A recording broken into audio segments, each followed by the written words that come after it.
entonces hablaremos sobre accidente ofídico y lapídico. Mi nombre es Natalie Giraldo, soy residente de primer año de Medicina de Urgencias de la Universidad de Antioquia y de antemano agradezco a mis asesores Carlos Mario Barros y Ana Lisset Cabrera, quienes se encuentran presentes en la reunión. Entonces, el día de hoy hablaremos de la importancia pues, del accidente de lapídico, hablaremos sobre un caso clínico y a partir de ahí abordaremos pues, como la epidemiología, las características y clínicas de envenenamiento por corales, el tratamiento y finalmente las conclusiones. Entonces, este tema es importante porque la parálisis neuromuscular aguda es el principal tipo de neurotoxicidad y es una importante causa de morbilidad y mortalidad. Y entonces, por lo anterior, es muy importante pues, reconocer de forma temprana el accidente lapídico porque esto nos va a permitir hacer un tratamiento y abordaje adecuado del paciente y evitar las secuelas neurológicas y muy posiblemente la muerte del paciente. Entonces, en el caso clínico, tenemos un paciente de 79 años, de 85 kilogramos de peso, natural y residente en Jardín, Antioquia, cursó la primaria completa, se dedicaba a las actividades de la agricultura, vivía en unión libre con su pareja y tenía 2 hijas. Era independiente para las actividades de la vida diaria básicas y parcialmente para las avanzadas y como antecedentes tenía hipertensión arterial, hiperplasia prostática, dislipidemia, negaba antecedentes alérgicos y tóxicos, tenía un antecedente de una prostatectomía y tomaba losartán e hidroclorotiazida para el manejo de su hipertensión. Siguiente. Él consultó entonces al hospital local de Jardín porque fue mordido por una serpiente. Él consultó refiriendo cefalea, vértigo y parestesias en miembros superiores. En ese momento le administraron 5 ampollas de suero antiofídico polivalente, no dicen qué tipo de suero era, y le iniciaron un proceso de remisión por riesgo de falla ventilatoria. Esto ocurrió el día 24, para el día 27 el paciente no había salido pues el proceso de remisión y comenzó con deterioro ventilatorio, entonces decidieron salir en traslado no regulado desde Jardín hacia la ciudad de Medellín. Inicialmente ingresaron a un hospital de tercer nivel de complejidad del área metropolitana, allí pues lo ingresaron, vieron que el paciente estaba en falla ventilatoria, decidieron intubarlo, pero no tenían unidades, pues camas disponibles en UCI, entonces iniciaron nuevamente un proceso de remisión. Siguiente. El paciente entonces finalmente llegó pues como al tercer centro asistencial donde finalmente se le dio la atención definitiva. Al examen físico de ingreso a ese hospital se evidenció una disminución del murmullo vesicular bilateral, tenía hipertensión y tenía una frecuencia cardíaca de 88. Y en las extremidades describían signos de mordedura en tercer dedo de mano izquierda, pues literal aparece así, pero no decían si tenía algún edema asociado, si tenía evidencia o pues la marca de los colmillos, si tenía flictenas, necrosis, hemorragia. Simplemente aparecía esto, tampoco aparecía nada al examen físico neurológico y es importante resaltar que para ese momento el paciente se encontraba intubado y según la historia clínica no tenía pseudoanalgesia en ese momento. Siguiente.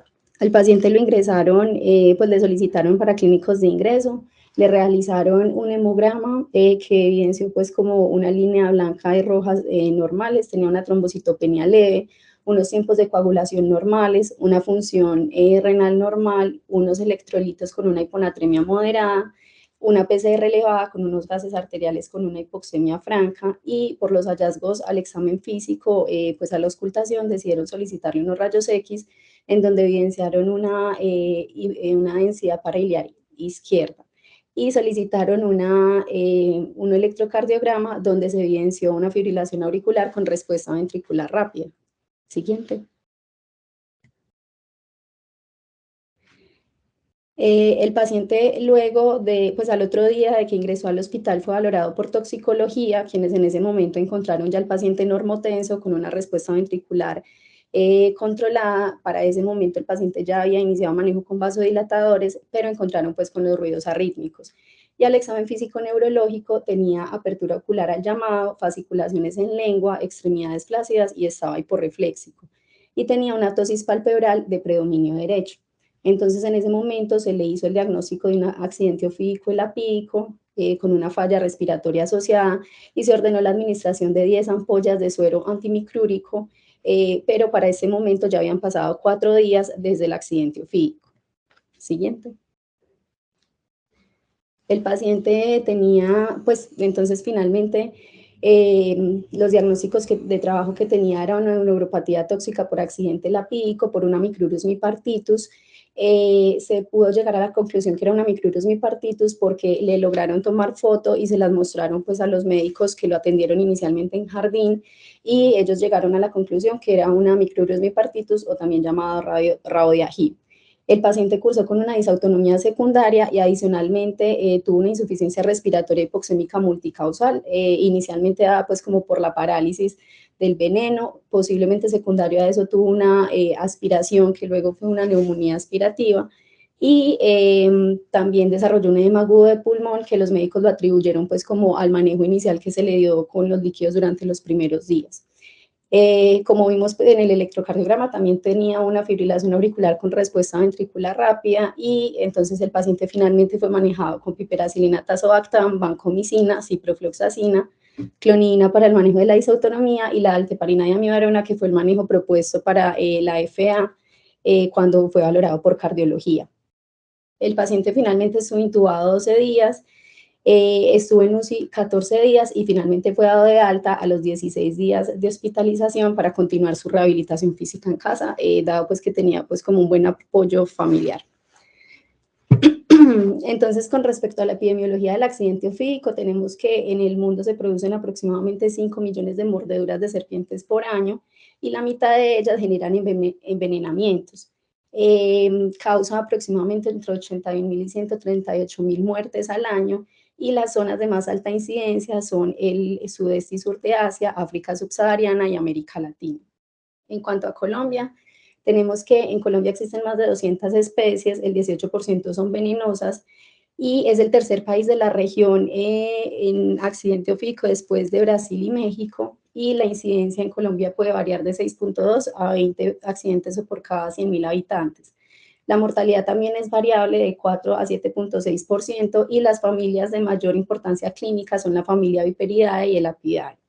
Para la semana epidemiológica número 30 del 2022, que es la comprendida entre el 24 al 30 de julio, se habían reportado en Colombia 2.896 casos de accidente ofídico, y la distribución por regiones entonces es la Orinoquía con 7.7%, la región Amazonía con 7.7%, Orinoquía y Andina 18%, la región Caribe 23%, y como podemos ver, la región Pacífico es la que más, pues más casos aporta a la estadística nacional con un 31.2%.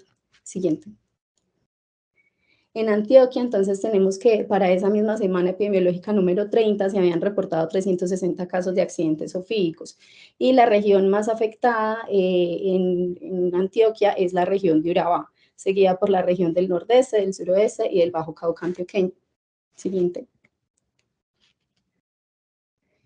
Entonces, ya hablando propiamente de la familia Lapidae, pues que fue la que causó el accidente ofídico del caso clínico, dentro de esta familia el género más importante son las corales, que habita pues en los territorios desde el nivel del mar hasta los 2.000 metros sobre el nivel del mar. El reconocimiento de las corales y las falsas corales es muy importante porque muchas veces esto nos va a definir la pertinencia pues, de un tratamiento que generalmente no tenemos disponible, es muy escaso. Entonces, pues el reconocimiento se hace mediante los patrones de los anillos y la forma de los mismos. Entonces, por ejemplo, en las corales verdaderas vamos a tener que los anillos son completamente cerrados, mientras que en las falsas los anillos son incompletos.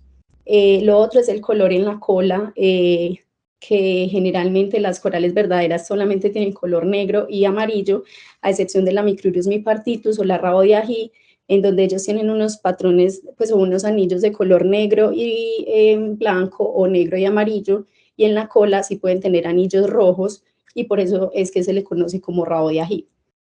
Las corales falsas sí pueden tener pues este color en la cola. También pues se pueden distinguir por la cabeza y por los ojos. Siguiente. Entonces, el accidente de la pico por el género Micrurus o coral es un accidente pues, relativamente raro, no solo en Colombia, sino en el mundo, por los mismos hábitos de la serpiente, pues que tienen como hábitos de excavación, porque son de tamaño pequeño a mediano, son poco agresivas y porque tienen una configuración anatómica que hace que la inyección del veneno en ocasiones sea difícil, como los colmillos que son anteriores y cortos y la apertura bucal limitada pues, de la serpiente.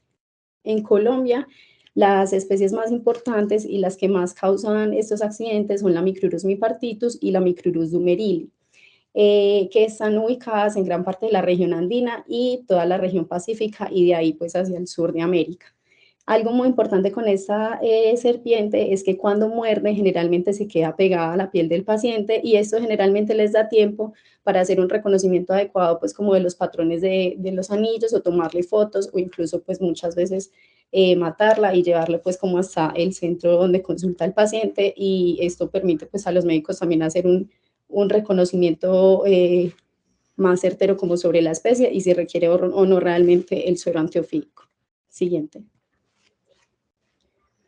Entonces, es muy importante pues como entender los componentes de la toxina de la Micrurus mipartitus, porque a partir de ahí vamos a entender pues como la presentación clínica y por qué existen algunas controversias alrededor de su manejo. Entonces, en Colombia ya se han hecho pues como varias investigaciones sobre los componentes del veneno de esta serpiente y se ha logrado determinar que aproximadamente el 60% del componente del veneno es una toxina llamada toxina tres dedos o mipartoxina 1 y el 30% aproximadamente es una beta-neurotoxina llamada fosfolipasa 2 o MIMPLA 2. El resto de las toxinas son miotoxinas o hemorraginas que no tienen pues como un impacto clínico realmente en el paciente. Entonces, la forma como actúan estas toxinas es, entonces la beta-neurotoxina, que es la fosfolipasa 2, va a actuar a nivel de la membrana presináptica. Lo que hace entonces es finalmente generar como un cambio conformacional en los fosfolípidos de membrana y aumentar la exocitosis de las vesículas que contienen la acetilcolina y acelerar la salida de esa acetilcolina al espacio sináptico. Luego, la toxina 3 dedos, que actúa sobre la membrana postsináptica, lo que hace es bloquear los receptores nicotínicos y evitar que la acetilcolina se una a este receptor y pues se pueda dar la contractilidad muscular. Dentro de estas otras toxinas pues de menor importancia, pueden haber también miotoxinas, que lo que hacen es inhibir la tepeasa de calcio, y al inhibirla entonces evita que el músculo se contraiga. Entonces estos venenos también pueden causar algo de miotoxicidad, pero pues generalmente es leve y es poco frecuente. Y también hay una isoforma de la fosfolipasa 2 que puede llegar a afectar el retículo sarcoplásmico del músculo y pues ayudar como a la miotoxicidad que genera la inhibición de la tepeasa de calcio. Siguiente. Entonces, de acuerdo a esto, las manifestaciones clínicas que podemos tener son parestesias, que era una de las cosas que nos refería el paciente del caso clínico, edema, dolor localizado y los signos pues, de los colmillos de la serpiente. Y a nivel sistémico, entonces podemos tener tosis, sensación de mareo, visión borrosa, disfagia, disnea. Siguiente. Mialgias, diplopía, salivación, cefalea, que también era uno de los síntomas que nos refería el paciente, y fasciculaciones, que fue uno de los signos pues como que se pudo evidenciar cuando fue valorado por toxicología. Siguiente. Entonces, con respecto al tratamiento, tenemos que hay tres pilares fundamentales en el tratamiento, que son el suero antiofídico antimicrúrico, el soporte ventilatorio y los inhibidores de colinesterasas. Entonces, empezando con el suero antimicrúrico, tenemos que este tipo de sustancia es de una producción escasa, no solo a nivel nacional, sino a nivel internacional. Y la OMS ha declarado el accidente ofídico como una enfermedad desatendida con el fin de buscar estrategias que puedan aumentar la investigación para ver qué se puede hacer para aumentar pues, o producir de forma pues, masiva el suero antiofídico y poderlo llevar como en las regiones más apartadas, que es donde más víctimas generan los accidentes ofídicos. Entonces, por ejemplo, tenemos que en Colombia, en el año 2020 se presentaron aproximadamente 5.000 casos de accidentes ofídicos y en ese mismo año se produjeron aproximadamente 20.000 viales de suero antiofídico, que si tenemos en cuenta que para el tratamiento de cada caso de accidente ofídico se requieren muchas veces muchas más de 5 ampollas, pues vemos que es una cantidad insuficiente. Y de ahí, pues que, por ejemplo, en los últimos 13 años, desde 2008, se haya tenido en Colombia 11 declaratorias de emergencias por desabastecimiento del antiveneno y, por ejemplo, en la semana 16 de 2014 también se declaró una emergencia sanitaria por el desabastecimiento del suero antiofídico. Siguiente. Entonces, ¿por qué es tan difícil producir el suero? Entonces, hay varias causas. Una es principalmente como por las características de la serpiente, porque por sus hábitos es muy difícil mantenerla en cautiverio y porque diariamente tiene muy baja producción del veneno. Entonces, realmente toca tener una buena cantidad de serpientes para poder producir pues una adecuada cantidad de suero antiofídico. Y lo otro es por ya cosas como más administrativas, como por ejemplo la suspensión pues, o la retirada del permiso al laboratorio Proviol, que es un laboratorio particular. Ellos producían pues el suero antiofídico antimicrúrico desde el 88 hasta el 97, pero en el 97 el INVIMA pues les quitó como el permiso para continuar produciéndolo. Entonces durante estos años habían pues como épocas de desabastecimiento importantes en el país de este suero. Siguiente. Entonces, aquí vemos que justo desde 1988 al 2008, pues no hubo casi producción de suero antiofídico antimicrúrico en Colombia. Ya a partir del 2019 el INVIMA aprobó pues como algunas importaciones y a partir del 2017 el Instituto Nacional de Salud comenzó a producir el suero antimicrúrico. Sin embargo, pues como vimos anteriormente, la cantidad es insuficiente, entonces por algunas épocas autoriza la importación del suero, de un suero de Costa Rica del Instituto Clodomiro Picado. Sin embargo, este suero es hecho a base de otras especies que no son tan prevalentes en Colombia. Y esto hace que muchas veces este suero no sea efectivo en el tratamiento pues, de la mordedura por micrurus mipartitus. Siguiente. Entonces, las dosis recomendadas para la administración pues, de suero antimicrúrico son 5 ampollas o 5 viales si son mordeduras que se presentan en la región Caribe, en la región Pacífico y en la región Andina, y 10 ampollas si son mordeduras que se presentan en la Amazonía o en la Orinoquía. Esto porque se ha visto que las especies de la Amazonía o la Orinoquía tienen capacidad de inyectar mayor cantidad de veneno que las otras especies. Sin embargo, muchas veces también la dosis depende como de la gravedad de los síntomas, pues como ya de acuerdo a la inminencia, por ejemplo, de una falla respiratoria u otros signos de parálisis. En este cuadro, entonces, nos muestran como algunos sueros antimicrúricos que se han usado en Colombia y la eficacia que tienen contra el veneno de la Micrurus mipartitus. Entonces, por ejemplo, vemos que el suero antiofídico anticoral ICP y el suero del laboratorio Bioclon, que es de México, no tienen actividad contra la Micrurus mipartitus y el suero antiofídico de Butantan, que es un laboratorio de Brasil, sí lo tiene, sin embargo, pues generalmente este suero se importa pues en muy pocas ocasiones a nuestro país. Entonces, pues es una situación preocupante porque como podemos ver, muchas veces realmente no tenemos un antídoto eficaz contra la mordedura por micrurus mipartitus, que es la principal serpiente que causa pues estos accidentes en Colombia. Siguiente. Entonces, a propósito del caso clínico que tuvimos, me pregunté qué dice la literatura acerca de la administración tardía de suero antiofídico y si realmente el suero antimicrúrico evita el desarrollo de la falla respiratoria. Siguiente.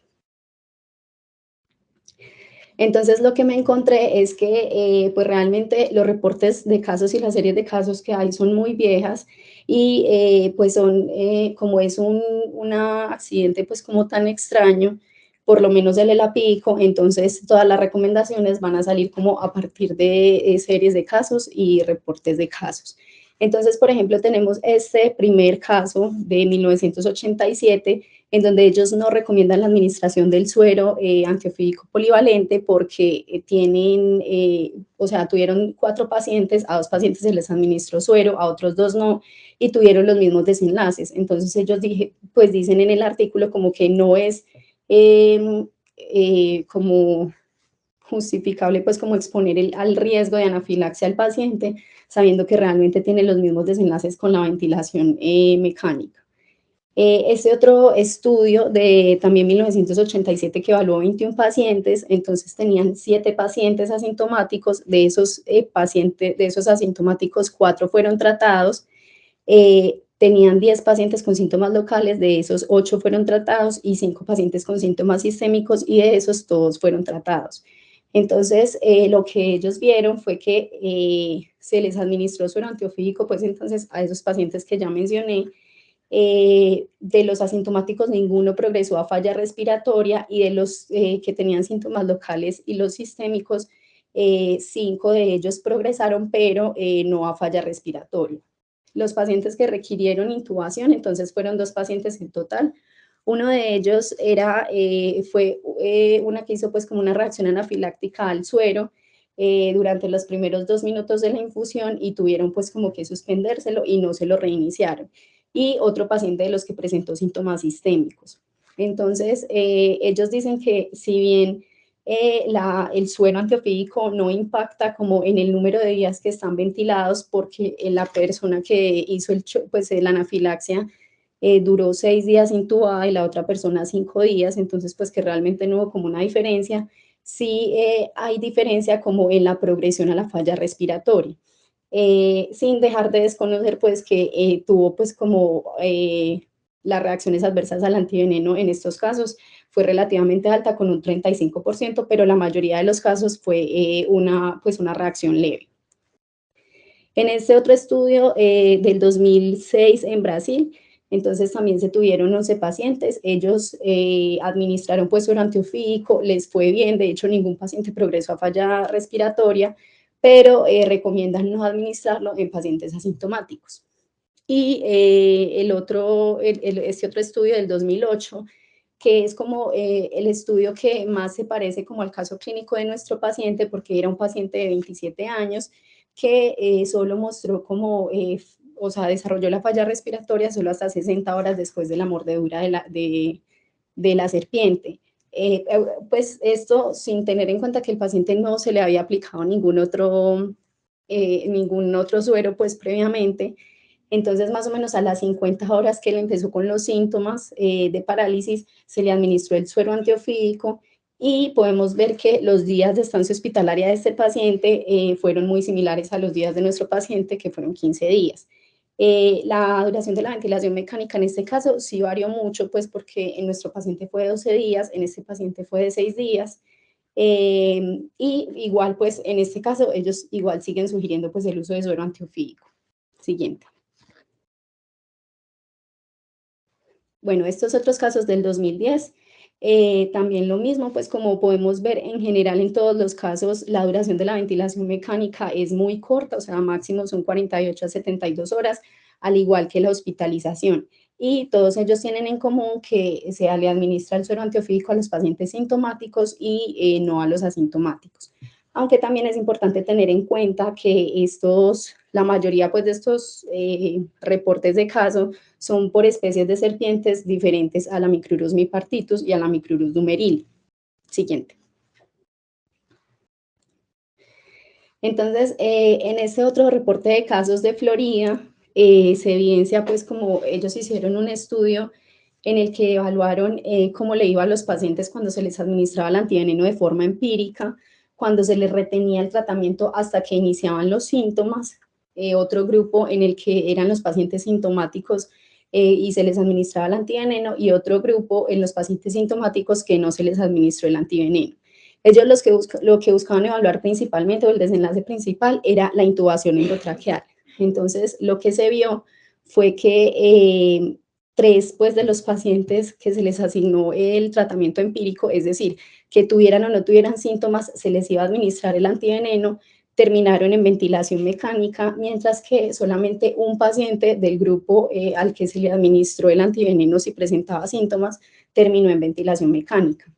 Los días de intubación, pues digamos que no es como comparable porque entonces en este grupo de pacientes, pues del grupo de retenidos, solamente un paciente ventilado y ese paciente duró 24 días, mientras que en el grupo empírico hubo 3 pacientes y duraron en promedio 5.6 días. Y con respecto al grupo de sintomáticos, duraron 8 días aproximadamente. Pero entonces aquí es donde aparece como la consideración donde deberíamos pues tener en cuenta que es las reacciones adversas asociadas al antiveneno. En el grupo empírico se presentaron 26 reacciones adversas, la mayoría de ellas fueron leves, solamente un paciente pues presentó pues como anafilaxia, y en el otro grupo ningún paciente pues presentó pues reacciones adversas al antiveneno. Entonces, ellos pues en estos casos, los autores concluyen que si bien no hay una asociación entre retener el tratamiento hasta la aparición de los síntomas y peores resultados, obviamente se requieren pues como mejores estudios para ver si es una estrategia viable, porque pues digamos que no hay que desconocer que esta estrategia tiene ciertas ventajas, como por ejemplo, pues que se ahorre la administración del antiveneno para pacientes que realmente sí estén envenenados, y el riesgo, pues disminuir el riesgo de reacciones asociadas al antiveneno. Siguiente. Entonces, a partir pues como de estos estudios en los que se ha visto que a los pacientes asintomáticos no siempre pues les va mal si no se les aplica el antiveneno, entonces en el 2014 el Ministerio de Salud de Brasil propuso este algoritmo de tratamiento en donde consistía en que si el paciente tenía síntomas mínimos o no tenía síntomas, se podía vigilar por 24 horas, y si no desarrollaba síntomas podía ser dado de alta. Pero si el paciente tenía pues como algún síntoma de miopatía, se debería administrar 5 ampollas de suero antiofídico, se debería vigilar, y si desarrollaba ya síntomas de parálisis o si de entrada pues desarrollaba síntomas de parálisis, se debía administrar 10 ampollas de suero antiofídico, se debía remitir a un lugar donde contara pues, donde le pudieran dar soporte ventilatorio, y debería considerarse la administración de inhibidores de colinesterasa. Entonces, teniendo en cuenta pues como una recolección pues de reportes de casos realizada en Brasil, se determinó que el 77.3% de los pacientes que fueron víctimas de mordedura por micrurus recibieron antiveneno, pero solamente el 3.3% recibieron un soporte ventilatorio. Siguiente.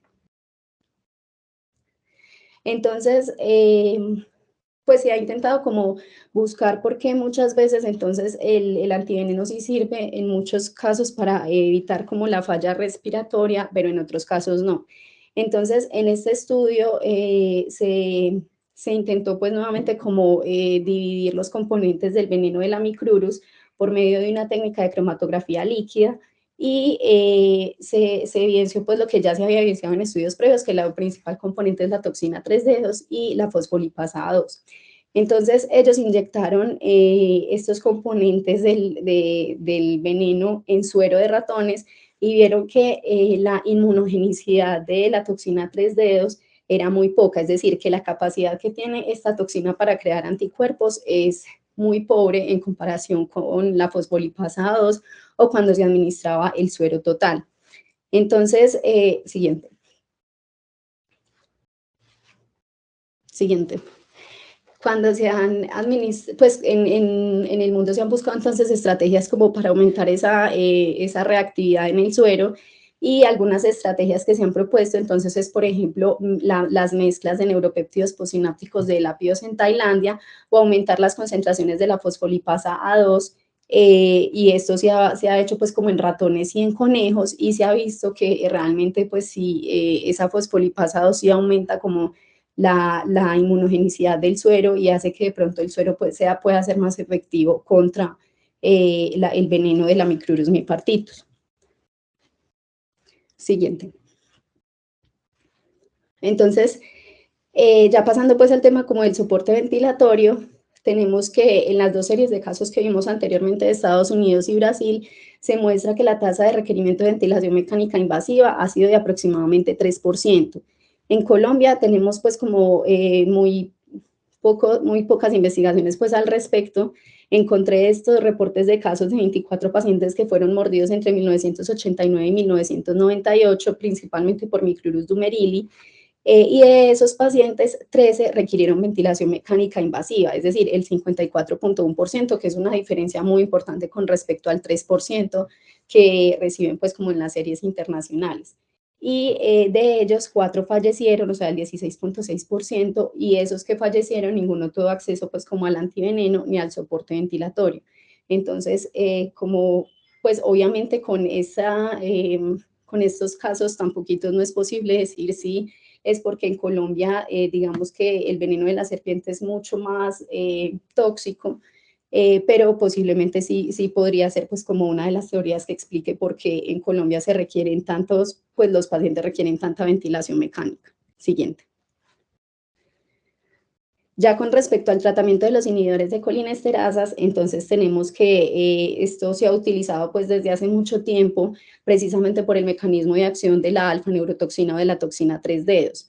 Y es importante entonces recordar que es solamente útil en las toxinas pues que tienen un mecanismo de acción postsináptica, es decir, la fosfolipasa 2 o las serpientes que tienen principalmente componente de fosfolipasados no les va a servir pues como los inhibidores de colinesterasas. Siguiente.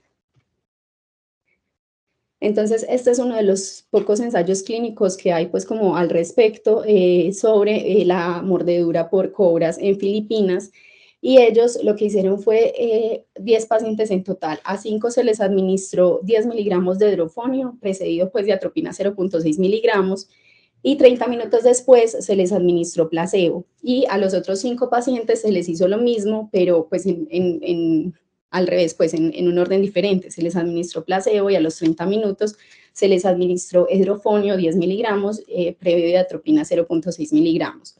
El tiempo del accidente al inicio del estudio fueron entre 3.5 a 130 horas.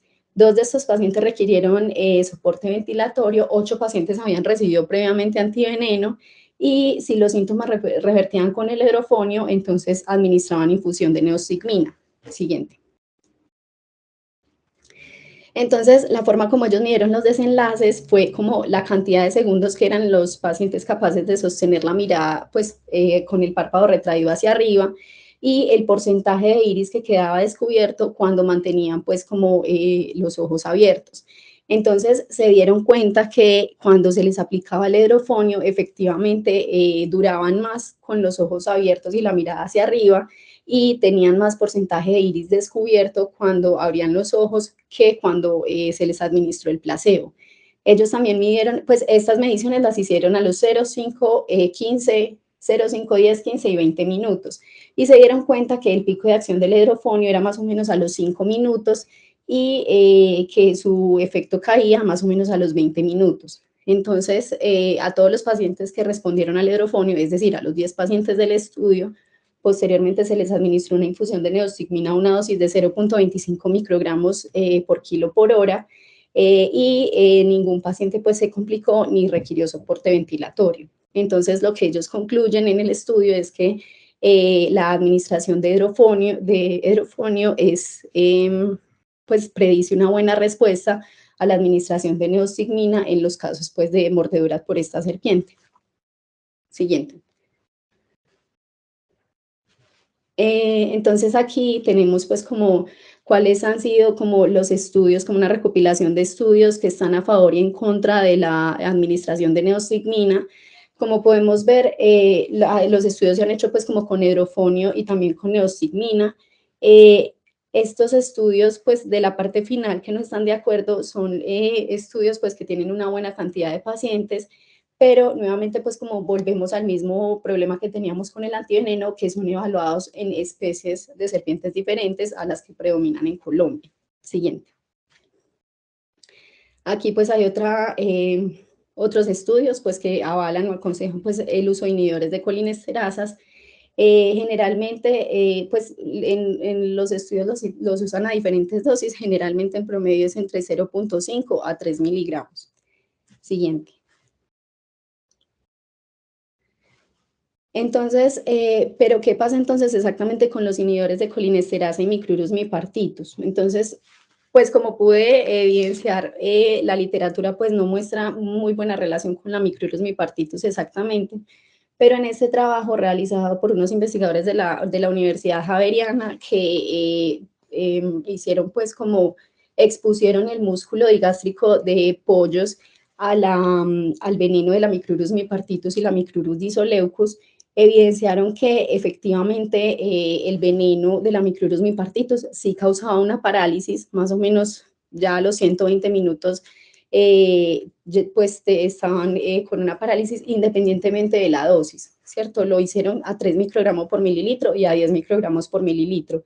Y en ambas dosis se evidenció pues como una parálisis del músculo, que no se vio tanto así con el veneno de la Micrurus disoleucus, pues entonces, como podemos ver, si bien son la misma especie, pero no tienen la misma capacidad de generar parálisis. Entonces, cuando se dieron cuenta que la Micrurus mipartitus generaba parálisis, decidieron añadirle neostigmina a esa muestra de músculo de pollo para ver si había reversión del efecto de la parálisis. Y lo que se dieron cuenta fue que a pesar de que, digamos, se retardaba un poquito la aparición de la parálisis, no revertía por completo los cambios y que finalmente a los 120 minutos el músculo iba a estar completamente paralizado.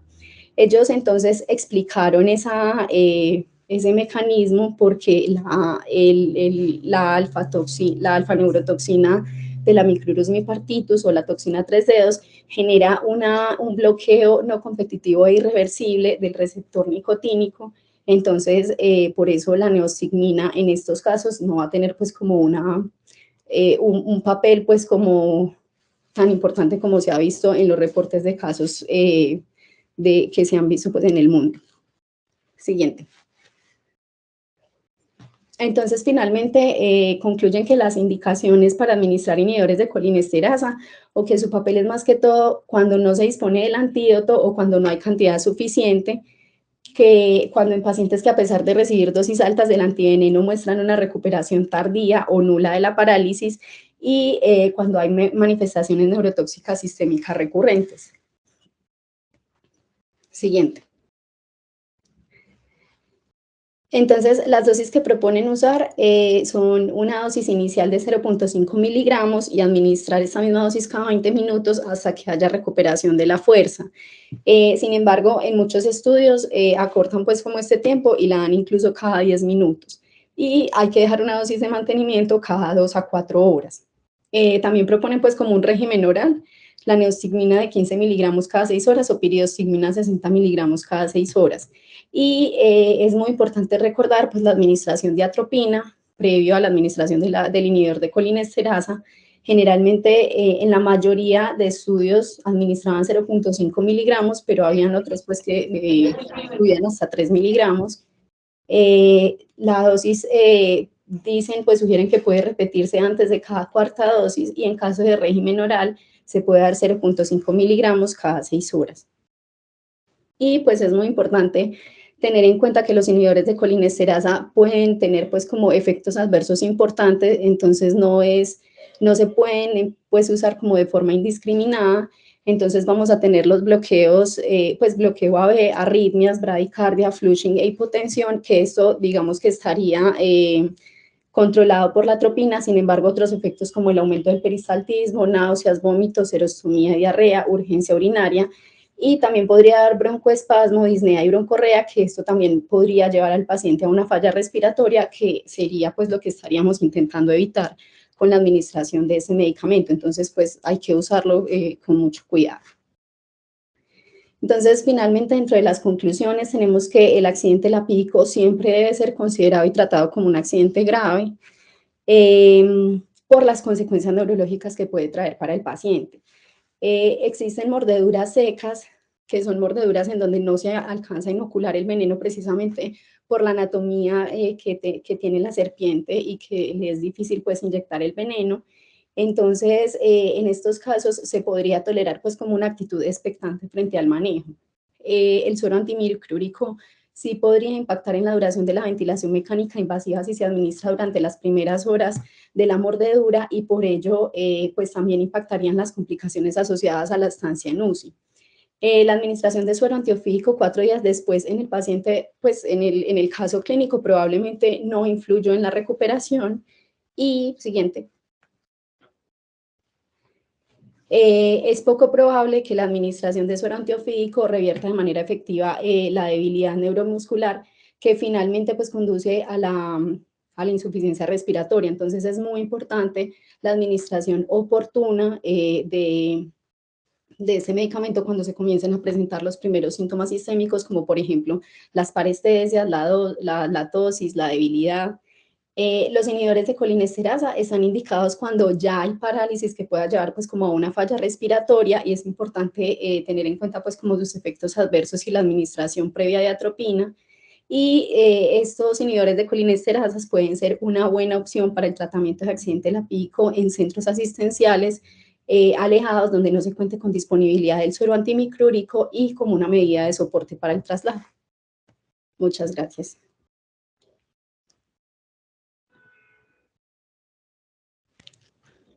Doctora Natalie, muchísimas gracias por la presentación. Bueno, doy paso a la intervención de las personas que lo quieran hacer. Carlos, adelante. Doctora Natalie, muy buenos días. ¿Me escucha ahí? Buenos días, doctor. Sí. Bueno, muchas gracias por la presentación. Yo quería hacerle una pregunta, va en relación con la última diapositiva. Si quiere, puede regresarla, por favor, doctor Daniel Escobar, para verla, porque me parece muy importante, pues dentro de la revisión que usted hace y de las recomendaciones que finalmente propone, pues hay unas, sobre todo pues de los algoritmos que propone el Instituto de Salud de Brasil en cuanto a la administración del suero eh, antimiclúrico, solamente a los pacientes que desarrollan síntomas, pero teniendo presente que en nuestro medio se lo mostró una situación un poco más grave, dado quizá el volumen o la capacidad de la serpiente de inyectar más volumen de veneno. eh, la recomendación sería la misma de esperar a que el paciente desarrolle síntomas para la administración del suero anticoral. Esa sería pues la pregunta. Y muchas gracias por la presentación.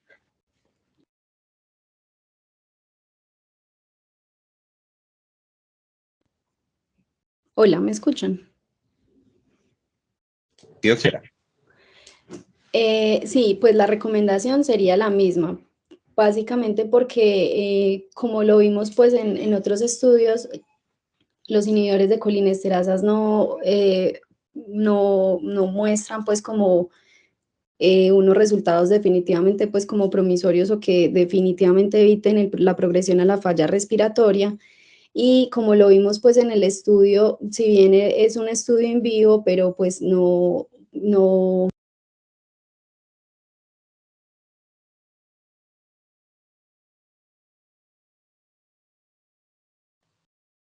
Natalie, se te fue el Doctora. audio. Sí. Ya, Sí, hasta ya. donde escuchan. Sí, ya.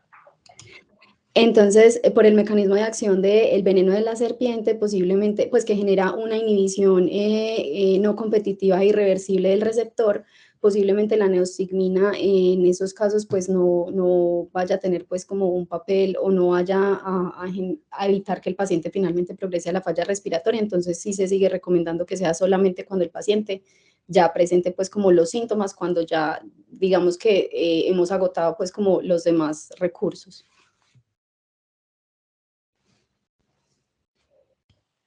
Muy bien. Doctora Quintero, adelante. Hola, buenos días. Con respecto pues al desenlace del caso y a la pregunta que hacen, pues algunos de nosotros creemos que realmente los antídotos nos sirven para evitar precisamente este tipo de complicaciones. Y recordando que los accidentes por coral pueden estar asintomáticos incluso en las primeras 4 a 6 horas, nosotros sí administramos el antiveneno cuando el paciente aún no ha presentado síntomas y asumimos que es una coral verdadera, precisamente para evitar pues que el paciente llegue a la falla respiratoria, porque una vez llega a la falla respiratoria, pues no siempre es capaz de revertirla. Sin embargo, desde que tenemos el antiveneno del Instituto Nacional de Salud, sí hemos visto cómo los días de ventilación mecánica disminuyen. En el caso de este paciente, pues particularmente tuvimos un problemilla con el antiveneno, entonces yo creo que básicamente deberíamos asumir que este paciente no recibió el antiveneno adecuado, pero más pues como por problemas técnicos, pero en el resto de casos sí hemos visto que antes, cuando usábamos Proviol o cuando usábamos clomiro picado, los pacientes se quedaban más o menos ese mismo tiempo en ventilación mecánica, y ahora los que llegan a desarrollar la falla respiratoria se quedan 2 o 3 días máximo, lo que no es consistente con el resto de estudios, pues precisamente porque las especies y las variedades que nosotros tenemos no son las mismas de los estudios. Entonces yo creo que sí vale la pena administrar el antiveneno, sí vale la pena hacerlo cuando se confirma o tiene uno una alta sospecha de una coral verdadera, para disminuir esa progresión a complicaciones, y cuando el paciente ya tiene la falla respiratoria también lo hemos hecho y nos disminuye los días. Nosotros definitivamente no usamos otro tipo de medicamentos porque eso sí no hemos visto como que nos cambie ni el pronóstico ni los días de hospitalización, pero es importante tener en cuenta que la única marca que nos está sirviendo en este momento es la marca del Instituto Nacional de Salud, y que el CRUE la acerca o el Ministerio de Salud la acerca como a los hospitales o a los diferentes niveles cuando se necesita.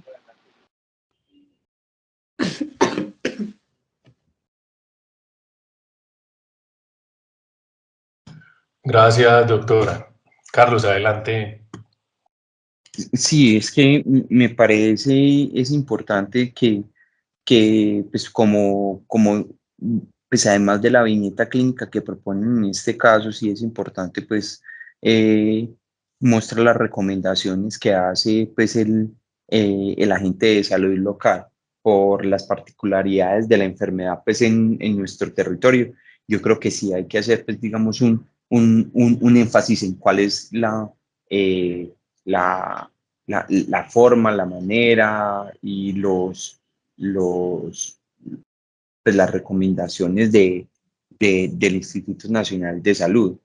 Eh, y eso digamos que es una de las partes que no quedó tan clara dentro de la charla. Y yo sí haría una consideración en términos de, pues, si bien pues, digamos que la carga de evidencia disponible en este caso, pues, en cuanto a los distintos tratamientos que hay para el manejo del accidente por coral, pues sí es importante pues tener presente que pues, igual pues que en muchos de los escenarios de toxicología se hacen los tratamientos es basados en, no tanto en los resultados clínicos esperables, sino pues basados en escenarios más de tratar de contener el efecto pues del tóxico más que, de, que poder traer de vuelta pues a la persona, pues es decir, mitigar el efecto y evitar que progrese, pues que no queda tan claro, por lo menos dentro de los estudios que muestras, eh, qué tanto se puede evitar o contener en la progresión del efecto de la toxicidad por la mordedura de coral.